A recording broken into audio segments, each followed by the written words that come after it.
அதிரசம் போட்டிருக்கோம். அதிரசத்துக்கு வந்து 1 டம்ளர் வந்து பச்சரிசி போடுறோம். நம்ம 1 டம்ளர் பச்சரிசினா 3/4 டம்ளர் வெல்லம். நல்லா பச்சரிசி 1 டம்ளர் எடுத்து நல்லா களைஞ்சி நல்லா காய வைக்கணும். ரொம்ப காய வச்சிடக்கூடாது. லைட்டாக ஈரப்பதம் இருந்தால் தான் உங்களுக்கு பொடி பண்ணுறதுக்கு வரும்.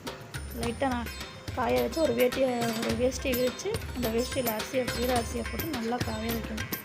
காய வச்சுட்டு ஒரு 5 நிமிஷம் வெயிட் பண்ணணும். 5 நிமிஷம் வெயிட் பண்ணிங்கன்னா லைட்டாக ஈரப்பதத்தில் கை வச்சு போட்டிங்கன்னா அரிசி இருக்கும்.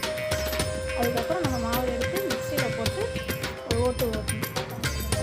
வந்து அரிசி 3/4 டம்ளர் வெல்லம் போடணும்.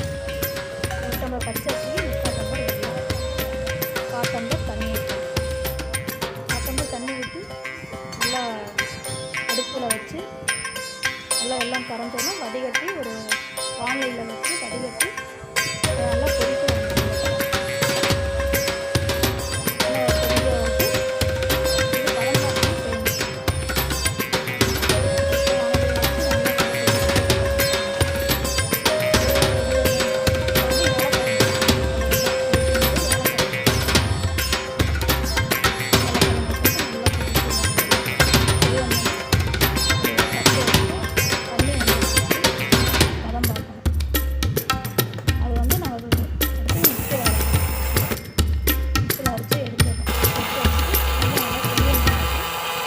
பார்த்துட்டு வெல்லம் தண்ணியில் ஊற்றினா கரையக்கூடாது.